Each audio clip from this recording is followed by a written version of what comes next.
Got a fan going.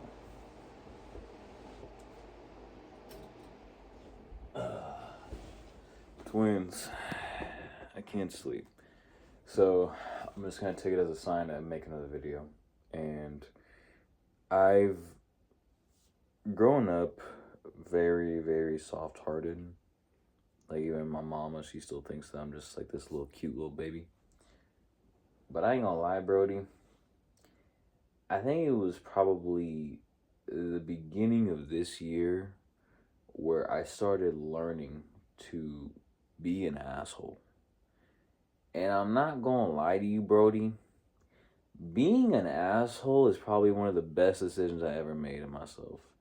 And by being an asshole, I'm not saying, purposely do ill things with malice intent. What I mean by being an asshole is just by doing full free will, not giving a singular fuck how it's going to be doing, and just prioritizing me. And that sounds nice, but whenever you say it versus applying it, you then run into yourself. You run into like the past version of yourself that's like very concerned with how they appear. They're worried on what they're doing, worried about what it looks, worried about what it's going to do, worried about the consequences. And then there's me now that's kind of just like, I don't care. And so those two are going to meet. And so you're constantly going to be making those small decisions of just like, am I being too much? Am I not doing enough? Is this behavior, should it be tolerated or should I slide?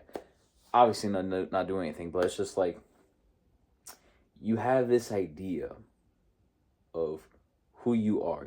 I was known as the nice person, the kind person, the sweetheart even. But then as soon as I asked myself this question, and as a man, you're going to have to ask yourself this question eventually. What's in it for me? Because I was put in several situations last year to where I couldn't afford a second of bullshit. I had to cut it off and get to the damn point. I am so bad with people. Not with people, but it's just like with conversations, because I don't know if it's the ADD, but I can already predict the ending of whatever somebody's going to say. And I feel like Red Russian Invincible, I'm just like, all right, bro, I already know what you're going to say, but I have to wait until you say it just so I can respond, because I already know what the fuck you're going to say. I can listen. Don't worry. Relax. Wipe your mouth. I'm getting ready to fucking complain about it. But I'd say one of the asshole things I do now is I ignore calls. Like, I ignore calls whenever I just don't care or don't want to do anything. This one girl I was messing with for a little bit, she called me one time. She was out of state. She's like, hey, can you check on my mom? You check. I don't know if she killed herself. You know what I said? I said, I'm going to be honest with you. I'm high. And I am not going to do that. You should have called 911. Click. My mama taught me this very beautiful lesson. She says, if it's an actual emergency, why the fuck is she calling you? Unless it got your baby, which I don't got kids, thankfully. Unless it got something to do with you. But no. It's just a girl threw me some tail back in the day. That's it.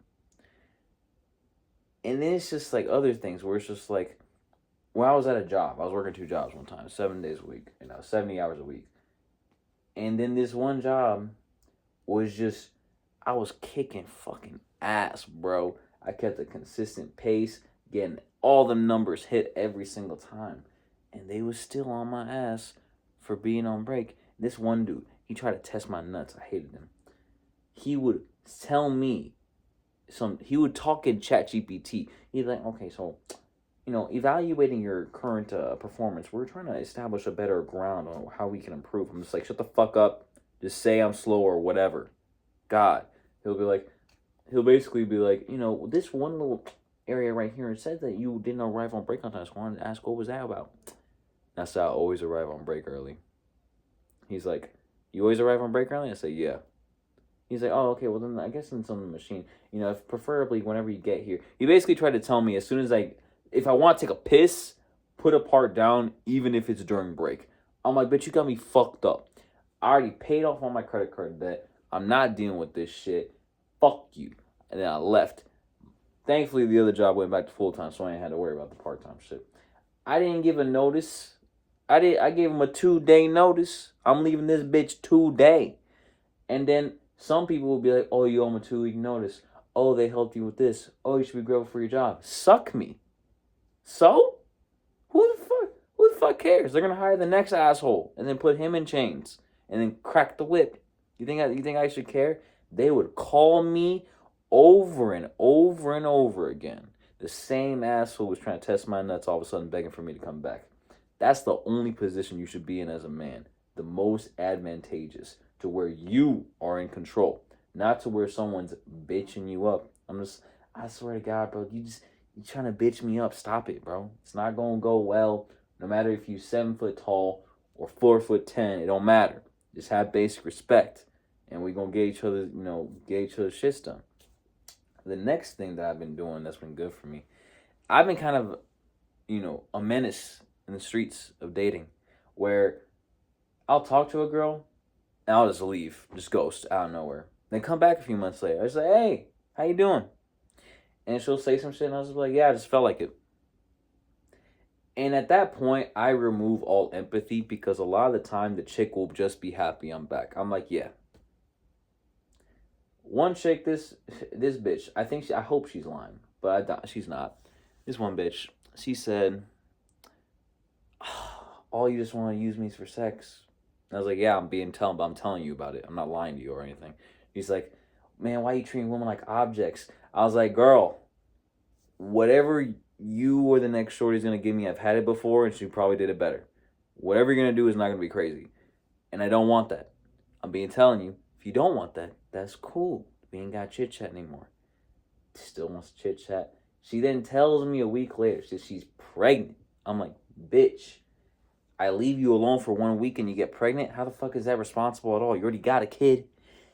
She tells me, oh yeah, I was messing with this dude in order to stop thinking of you. I'm like, bitch, I ain't even put the digmatizing magic on you yet, and you're already doing this? This is retarded. And we were going to set up a date. She said, all right, please, you don't even know if I'm a good person or not. Come on, I could rock your world. I said, all right, let me give you a week. The day before, just blocked her. I ain't dealing with that for real. Sometimes talking to the girl that is infatuated with me, I will straight up put my phone. She'll talk her fucking head off. Boop, airplane mode. Call failed. Quick game. If you don't want to talk to somebody on call, just put the airplane mode on, because then it says the call dropped. Didn't say you ended it. Can't tell the difference. I just be like, Brody, doing that, all that asshole shit, all of it, and not giving a fuck, just being me 100%. I go up to the gym wearing my baggy emo fit while everyone dresses in nice Gymshark. And guess what? They all still stare at me. Not because I'm looking like a hobo, but because I'm doing shit you can't even imagine, brody. One-arm handstands and all types of shit. This type of aura, almost, it encapsulates people, because me wearing my evil, my asshole tendencies on my sleeve, people feel more trustworthy around me. My mom tells me all the time when we're talking, because she's a little kid in an old woman's body, but she'll just be like, oh, I just don't want you to feel annoyed when I just want to spend time with you when we're talking and chilling out. So we'll be chilling out. We're chilling in the garage. And then she'll say that. I'm like, girl, if I want to leave, I'll leave. And she'll just be shell shocked every time I say it. I was like, listen, I don't feel bad if I want to leave. I will not feel bad for doing what I want. And then I'm going to get a bunch of other stuff. I've always had this fear of getting tattoos that are visible, because just like, I always think, what if I want to become a flight attendant? Junior, why the fuck would you be a flight attendant in the future? I just be like, oh, you never know, you never know, you never know. You never know if you're going to live the next day, Brody. Shut up. So I'm going to get more tattoos. I'm going to get a flower tattoo on my neck. I don't care. I'm going to get a lip piercing, because it's stuff that I want to do. It's stuff I've been wanting to get. Driving my motorcycle. Chilling. Doing shit. Working these hours. And having this, like, no care attitude and being considered an asshole, because I've been called an asshole for everything by many different people.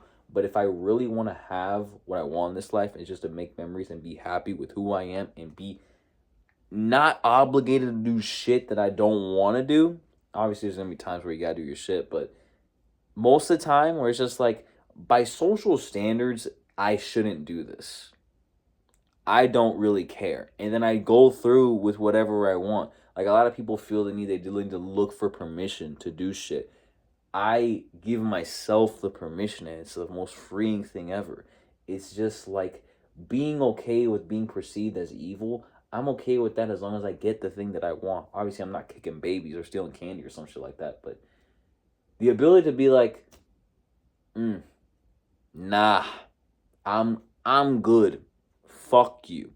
Or I'll be like, hell yes, even if I look greedy or an asshole doing it, I'm doing that thing.